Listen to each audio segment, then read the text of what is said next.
11-12 মানে এই প্রিপারেশনের উপরে। তো সুতরাং আমাদের যারা 9-10-এ খুব ভালো পড়াশোনা করছি, ইন্টারে আমার ভালো পড়াশোনা আছে, তারপরে হচ্ছে আমার এখনকার সাবজেক্টের সাথে বিসিএস এর মিল আছে, তখন থেকে আমি কিছু কিছু পড়েছি, তারপরে এই 2 মাসে আমি ভালো করে পড়েছি, আপনি প্রিলিমিনারি হয়তো এভাবে উতরে যেতে পারেন। কিন্তু মাত্র 2 মাসের প্রিপারেশনে রিটেনের যে ভাস্ট সিলেবাস, এটা আপনার কভার দেওয়াটা কিন্তু প্রায় অসম্ভব ব্যাপার। এটা গেল সময়ের ব্যাপার, 1 নাম্বার ব্যাপারটা হচ্ছে সময়। এখন 2 নাম্বার আরেকটা ইস্যু আছে, সেটা কি? সেটা হচ্ছে আপনার কোশ্চেন প্যাটার্ন পরিবর্তন। এটা তো আমরা দেখছি, তাই না? লাস্ট যে দুইটা আমাদের বর্তমান যে পিএসসি, বর্তমান যে সেট আপ, তাদের আন্ডারে 3টা বিসিএস প্রিলিমিনারি হয়েছে, তাই না? 47, 48, 49। 48টা যেহেতু স্পেশাল ফর হেলথ ক্যাডার, আমরা ওইটার কোশ্চেনটাকে একটু নাইলে আলাদা করে রাখি। কিন্তু 47 এবং 49-এর কোশ্চেনটা কেমন ছিল? আপনি দেখবেন যে একদম ক্লিয়ার কাট কোশ্চেন আসা কিন্তু কমে গেছে, বেশিরভাগ কোশ্চেনই অ্যানালাইটিক্যাল।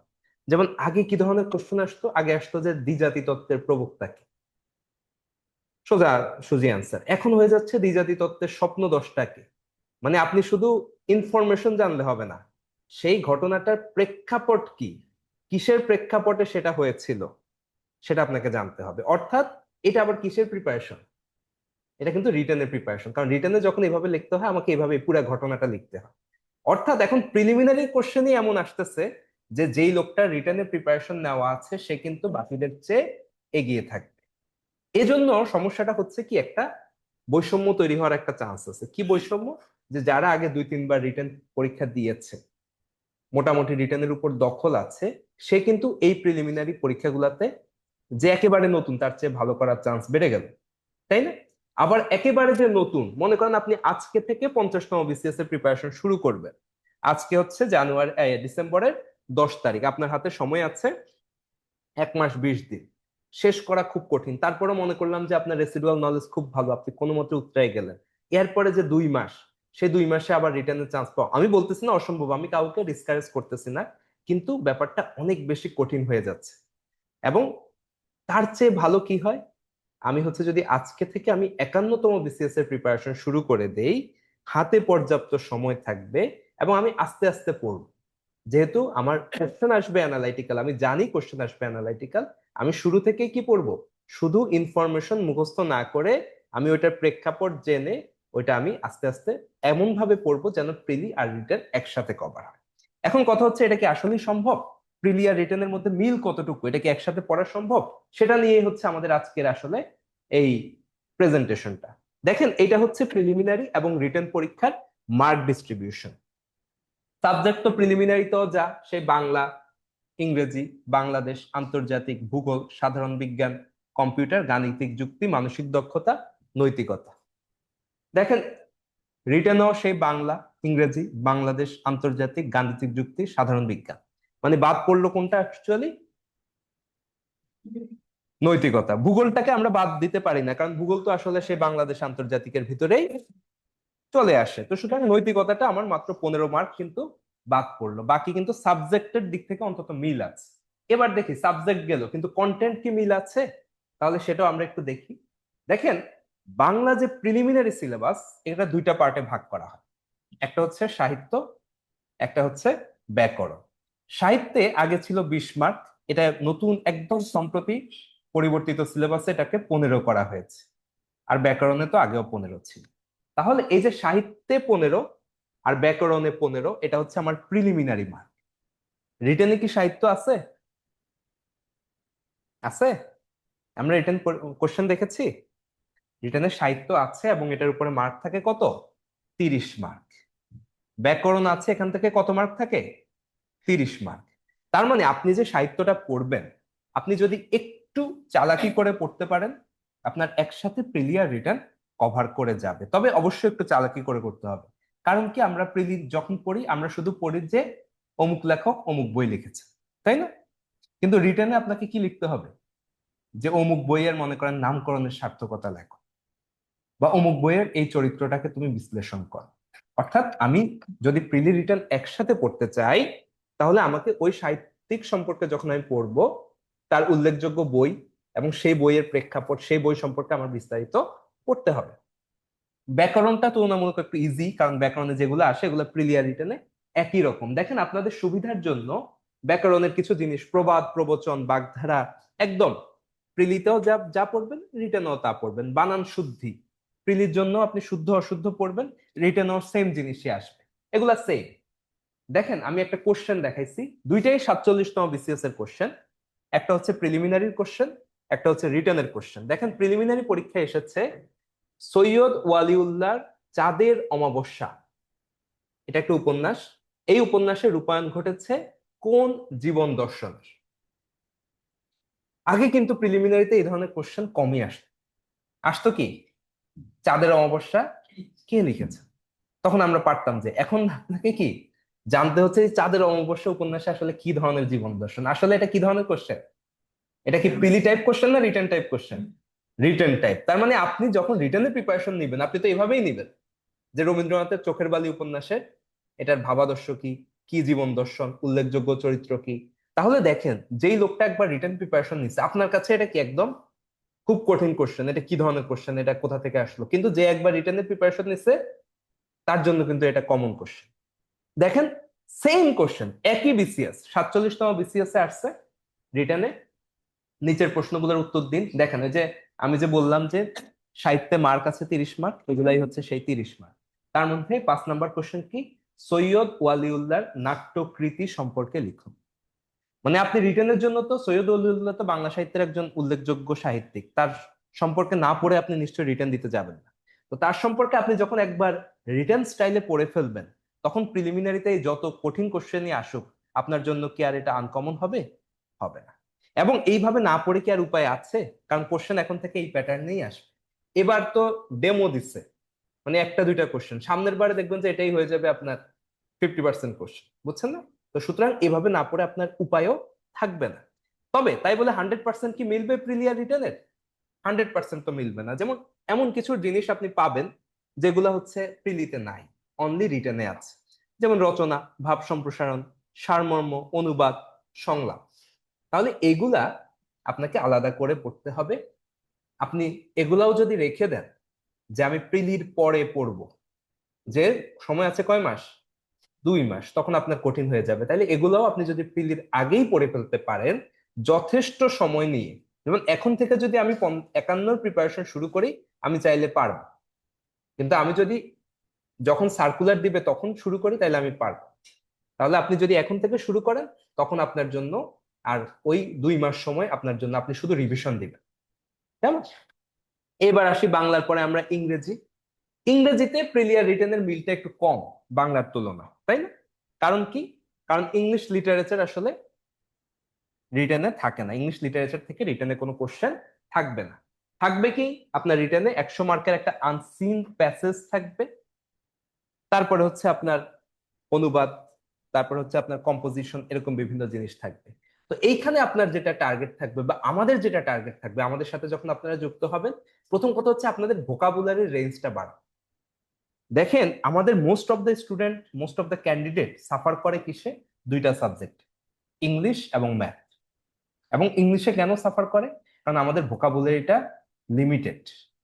এবং পরীক্ষায় মনে রাখবেন মুখস্থ করে গিয়ে ইংলিশ পরীক্ষা ভালো দেওয়াটা আসলে সম্ভব।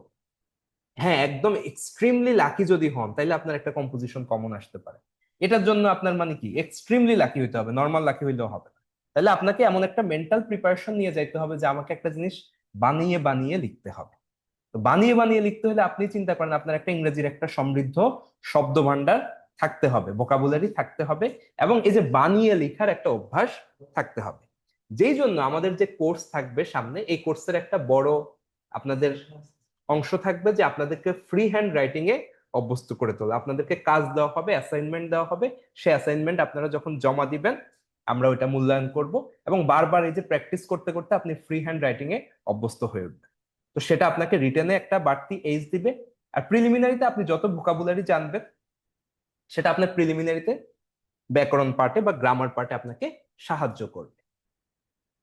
তারপরে দেখেন বাংলাদেশ এবং আন্তর্জাতিক, এটাও আপনারা বুঝতেই পারতেছেন অবশ্যই প্রিলি রিটেনে মিল থাকবে। এই যে বাংলাদেশের সংবিধান, এটা এমন একটা টপিক, এটা নট অনলি প্রিলি, রিটেন বলেন ভাইবা বলেন, এমনকি ভাইভাতেও শেষ না। আপনি মনে করেন যে ভাইভা পাশ করে আপনি ক্যাডার হিসেবে জয়েন করেছেন, তারপরে কিছুদিন পরে আপনি চাকরি স্থায়ী করার জন্য কি পরীক্ষা দিবেন? ডিপার্টমেন্টাল পরীক্ষা। তারপরে চাকরি স্থায়ী হয়ে গেল, এরপরে আপনি প্রমোশনের জন্য যে পরীক্ষা দিবেন সেটার নাম সিনিয়র স্কেল পরীক্ষা। এই সব পরীক্ষাতেও আপনার সংবিধান লাগবে। তো কাজেই সংবিধানের সাথে আপনার পথ চলাটা এখন শুরু হবে, এটা শেষ হবে না। এটা আপনার চাকরি যতদিন আছে ততদিন আপনাকে পড়তে হবে। তো সুতরাং সেটা এমন ভাবেই পড়তে হবে যেন এক পড়া দিয়ে আমার সারা জীবন চলে যায়। ঠিক আছে? একই রকম দেখেন, মুক্তিযুদ্ধ, জনসংখ্যা, অর্থনীতি, রাজনীতি, আমাদের যে ভূপ্রকৃতি, এগুলার থেকে প্রিলিতেও কোশ্চেন আসবে, রিটেনেও কোশ্চেন আসবে। ভূগোল, ভূগোলটা যদিও আপনার প্রিলিমিনারির জন্য আলাদা একটা সাবজেক্ট, কিন্তু রিটেনে এটার ভিতরে ঢুকে যাবে, বাংলাদেশ এবং আন্তর্জাতিক দুইটার ভিতরেই ঢুকে যাবে। এমন ভাবে আপনাকে পড়তে হবে যেন আপনার দুইটাই কভার করে, যেগুলা সাম্প্রতিক। যেমন আমরা যদিও এর আগে আমাদের 47-এর উদাহরণ যদি দেই, আমাদের প্রিলিমিনারির আগে আমরা যে সাম্প্রতিক ক্লাস নিয়েছি, আমরা খুব জোর দিয়েছি যে জুলাই বিপ্লবের উপরে। এবং জুলাই বিপ্লবের উপরে দেখেন প্রিলিমিনারি পরীক্ষাতেও কোশ্চেন এসেছে জুলাই শহীদ দিবস কবে, এবং জুলাই বিপ্লবের পরে আমাদের যে অন্তর্বর্তীকালীন সরকার গঠিত হয়েছে সেই সরকার সম্পর্কে কোশ্চেন এসেছে, কবে শপথ গ্রহণ করেছে। একই টপিক রিটেনে এসেছে, তবে রিটেনে তো আপনার একটু অ্যানালাইটিক্যাল কোশ্চেন আসে। কিভাবে এসেছে? যে জুলাই গণ অভ্যুত্থান পরবর্তী বাস্তবতায় বহির্বিশ্বের সঙ্গে সম্পর্ক রক্ষায় বাংলাদেশ কি কি চ্যালেঞ্জের মুখোমুখি হয়েছে। রিটেনের কোশ্চেন এই ধরনেরই আসে, চ্যালেঞ্জ কি এবং আপনি যদি ক্যাডার হন আপনি কিভাবে ওই চ্যালেঞ্জ মোকাবেলা করেন। ভাইবা তো সেম, আপনাকে একটা চ্যালেঞ্জ দেওয়া হবে, একটা সিচুয়েশন দিয়ে দেওয়া হবে, দিয়ে বলবে যে এবার আপনি দায়িত্বে আছেন, অফিসার ইন চার্জ, আপনি কিভাবে এই চ্যালেঞ্জটা ওভারকাম করবেন। তাহলে আমি যদি এইভাবে পড়ে ফেলতে পারি, মানে জুলাই বিপ্লবের সবকিছু আমি যদি একদম শুরু থেকে শেষ পর্যন্ত পড়ে ফেলতে পারি, আমার রিটেন প্রিপারেশন হবে, প্রিলি প্রিপারেশন তো ওটার ভিতরেই আমার ইনক্লুডেড হয়ে যাবে। আমি যদি আন্তর্জাতিকের কথা বলি, বাংলাদেশে যেরকম সংবিধান সব সময় আসবে, আন্তর্জাতিকে এরকম জাতিসংঘ, তারপরে আরো কিছু সংগঠন আছে, ওয়ার্ল্ড ব্যাংক বলেন, বা হচ্ছে যে বিশেষ করে বাংলাদেশের প্রেক্ষিতে খুব গুরুত্বপূর্ণ একটা টপিক, ফর এক্সাম্পল জলবায়ু পরিবর্তন। কারণ বাংলাদেশ হচ্ছে one of the worst victim of climate change.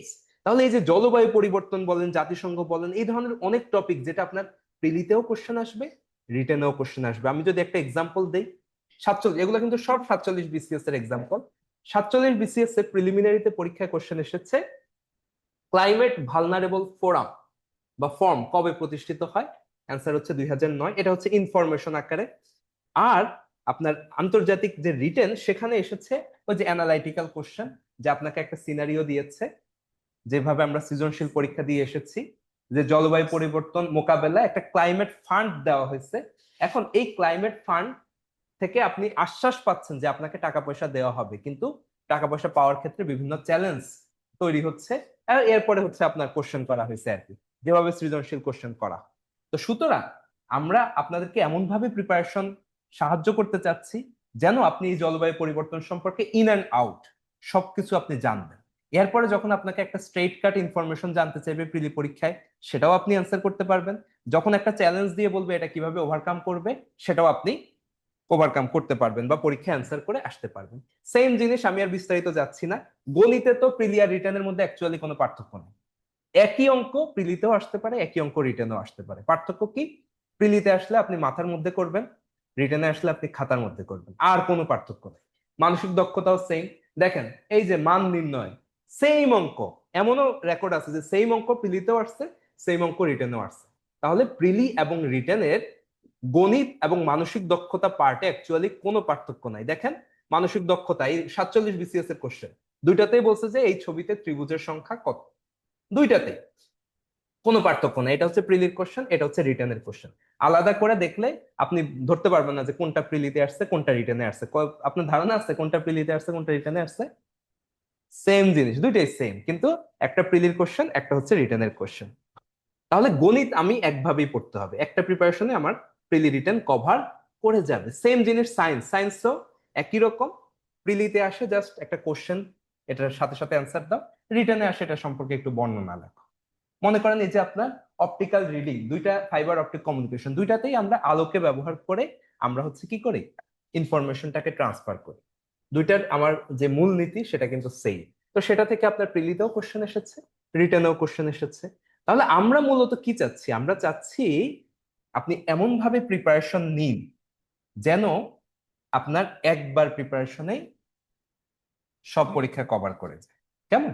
আর সবচেয়ে বড় কথা হচ্ছে, আগে এটা আমাদের একটা চয়েস ছিল যে আমি এভাবেও নিতে পারি অথবা আমি ধাপে ধাপেও নিতে পারি, যে আগে প্রিলি নিব, প্রিলি পাস করলে রিটার্ন নিব, রিটার্ন পাস করলে ভাইবা। আগে আমাদের কাছে চয়েস ছিল। বাট এখন পিএসসি যে রোড ম্যাপ দিয়েছে, তাতে আমাদের ওই চয়েসটা আসলে কি হয়ে গেছে? ওই চয়েসটা আর নাই, আমার হাতে নাই। কারণ আমি যদি ওইভাবে আগাতে চাই, 2 মাসে যদি আমি প্রিলিমিনারি সিলেবাস শেষ করতে চাই, এরপরে 2 মাসে যদি আমি রিটার্নের সিলেবাস শেষ করতে চাই, তাহলে আমাকে সুপারম্যান হইতে হবে, সোজা কথায় বললে। কেমন? তো সুপারম্যান যদি আপনাদের কেউ থাকেন, আমাদের কোনো আপত্তি নেই, আমরা তো এনকারেজই করি। কিন্তু যদি মনে করেন যে না, আমরা আস্তে আস্তে বুঝে বুঝে কনসেপ্ট ক্লিয়ার করে প্রিপারেশন নিতে চাই, তাহলে জেনেসিস বিসিএস কেয়ার আপনাদের জন্য রেডি, আপনাদেরকে অ্যাকসেপ্ট করার জন্য। এবং আমাদের এই যে 51তম বিসিএস কম্বাইন্ড ব্যাচ, যেখানে প্রিলি এবং রিটার্ন একসাথে পড়ানো হবে, ম্যাডামকে আসতে দেবেন, হ্যাঁ, যেখানে একসাথে পড়ানো হবে, টোটাল ক্লাস থাকবে 120+। হ্যাঁ, 120+। এটার মধ্যে কিছু জিনিস আমরা একসাথে পড়াবো, যেগুলো কমন, এগুলো একই ক্লাসে আমরা পড়াই দিব। আর যেগুলো অনলি রিটেনে আছে, ওগুলোর জন্য আলাদা ক্লাস হবে। আর অনেক কিছু অ্যাসাইনমেন্ট থাকবে, যেমন ফ্রি হ্যান্ড রাইটিং, এটাকে তো আর আমি ক্লাসে পড়াই আপনাকে হবে না, এটাকে আপনার অ্যাসাইনমেন্ট থাকবে, আপনি আমাদেরকে কাজ করে জমা দিবেন। তারপরে কিছু সেশন থাকবে। সেশন বলতে কি, যেমন আপনার প্রতি মাসে তো কিছু গুরুত্বপূর্ণ ঘটনা ঘটে, তাই না? এটা চেঞ্জ হয়। তাহলে এই যে সাম্প্রতিক টপিকের উপরে কিছু সেশন থাকবে, সব মিলে এই জন্য আমরা প্লাস সংখ্যাটা ব্যবহার করছি। কারণ ক্লাস থাকবে 120টা, কিন্তু আমার এরকম সেশন প্রতি মাসে মাসেই থাকবে। তারপরে হচ্ছে প্রত্যেকটা সাবজেক্টের জন্য প্রিলিমিনারি এবং রিটেনের আলাদা মডেল টেস্ট থাকবে, ক্লাস টেস্ট থাকবে, সাবজেক্ট ফাইনাল থাকবে, তারপরে মডেল টেস্ট থাকবে, মক টেস্ট থাকবে। এবং আমাদের সাথে যারা আছেন, মানে আপনারা, আপনাদের মেন্টর হিসেবে কারা থাকবেন? মেন্টর হিসেবে আমাদের সব রকমের মেন্টরই আছে। একটা হচ্ছে যে যারা অনেকদিন ধরে সাবজেক্ট ভিত্তিক অভিজ্ঞ মেন্টর, বাংলার ইংলিশের অনেকজন স্যার আছে যাদেরকে এক নামে বাংলাদেশের সবাই চিনে, বা গণিতের, এরকম মেন্টরও আছেন। আবার আছেন যারা খুব রিসেন্টলি ক্যাডার হয়েছেন। হ্যাঁ, তারা হয়তো যে অনেকদিন ধরে পড়াচ্ছেন এমন না, কিন্তু রিসেন্ট পরীক্ষা দিয়ে তারা ক্যাডার হয়েছেন, সুতরাং এই পরীক্ষা সম্পর্কে কিভাবে হয়, কোশ্চেন হয়, কিভাবে অ্যান্সার করতে হয়, সেটা তারা জানেন। এবং সব রকম, আপনি foreign cadre, admin cadre, police cadre, শিক্ষা ক্যাডার, আমাদের সব রকমের মেন্টর প্যানেল আছে। সবচেয়ে বড় কথা হচ্ছে আমাদের এনভায়রনমেন্টটা আসলে কমার্শিয়ালের চেয়ে বেশি, অনেকটা বলতে পারেন যে একটা খুব ফ্রেন্ডলি এনভায়রনমেন্ট। এখানে আপনি আমাদের সাথে ডিরেক্টলি কমিউনিকেট করতে পারবেন, যখনই কোনো সমস্যা, আমরা জাস্ট এই আপনারা এই রুমে আছেন, ওই রুমে আমরা বসি। হ্যাঁ, এবং আমাদেরকে এসে বলতে পারবেন। আমরা কিন্তু কোনো বিষয়ে রিজিড না, যে আমার এটা এইভাবেই চলবে এরকম না। আমরা যখনই আপনারা এসে বলবেন যে না, এই জিনিসটা আমাদের কাছে মনে হচ্ছে যে আরেকটু বেটার করা যায়, এই জিনিসটা আমাদেরকে, এই ক্লাসটা আবার দিলে ভালো হয়, আমরা কিন্তু আবার করি, বারবার করি। এটা একটা ফ্রেন্ডলি এনভায়রনমেন্ট আপনারা পাবেন। মোট কথা, আপনাদেরকে একদম আপনাদের টার্গেট যেটা, ক্যাডার অফিসার হোক অথবা একটা ভালো চাকরি হোক, সেটা পর্যন্ত নিয়ে যেতে যা যা করা প্রয়োজনীয়, আমরা ইনশাল্লাহ আপনাদের সাথে থেকে সেটা করব। একটা ফ্রেন্ডলি এনভায়রনমেন্ট আপনি পাবেন। ফ্রেন্ডলি এনভায়রনমেন্টের সাথে একটা হচ্ছে কোয়ালিটি সাপোর্ট আপনারা পাবেন, এটা আমরা আপনাকে নিশ্চয়তা দিতে পারি।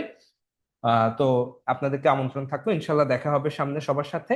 আর আরো কিছু পর্ব আছে, আশা করি আপনারা ধৈর্য ধরে শুনবেন। কেমন? ধন্যবাদ।